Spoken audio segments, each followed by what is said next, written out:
প্রথম যেমন কোটা আন্দোলন শুরু হলো, তো আমাদের মুয়াজ্জিনের জন্য কোটা আন্দোলন না, কিন্তু শেখ হাসিনা যেহেতু মানুষ হত্যা করতেছে, তো আমার বিবেকে লাগলো না আমি বসে থাকবো না। সবসময় তো একটা তো মুখে প্রতিবাদ, এখন সময় হয়েছে সশরীরে প্রতিবাদ করা।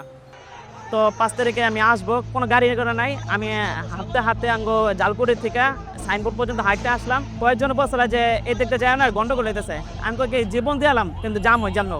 তারপরে দেখি যেহেতু উপরত আছি আদে ফায়ার,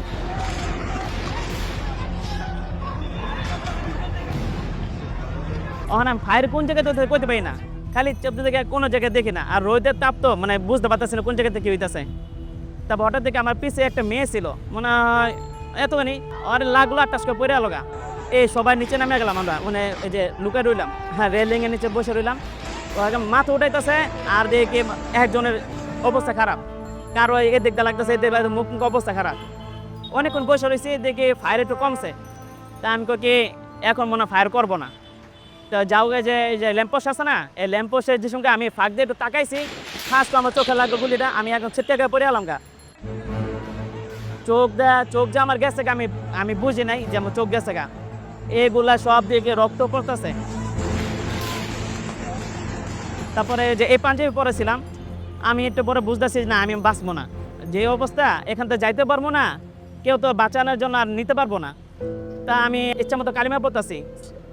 আমার মেয়ে হয়েছে 26 দিন বয়স, প্রথম মেয়ে।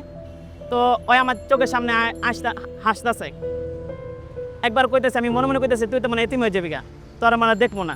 এখন তো আল্লাহ তাআলা বাঁচাই দিছে, গাজী হয়েছি।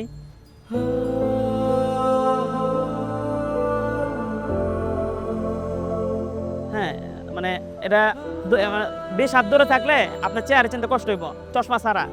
আর চশমা দিয়েও কষ্ট হইব। আর এটা তো বাতি, এটা উঠে লাইছে, এটা পাথর চোখ, এটা পাথর চোখ। এই রবিবারে লাগাইছে, এই রবিবার গেছে 22 তারিখে লাগাইছে। কিছু পড়তে পারি না, কাজকর্ম টোটালি বন্ধ। আমি শুক্রবার আজান দিতাম, তারপরে খুতবার রাখতে একটা আজান হয়, ওই সঙ্গে বেশি খারাপ লাগে। আমারও মসজিদে এখনও ইচ্ছার জায়গায় যে আমি এটা মসজিদে আগে যে মুয়াজ্জিন ছিলাম, ওই পেশাটা যদি ফিরে যেতে পারি তা আমি অনেক খুশি হইতাম।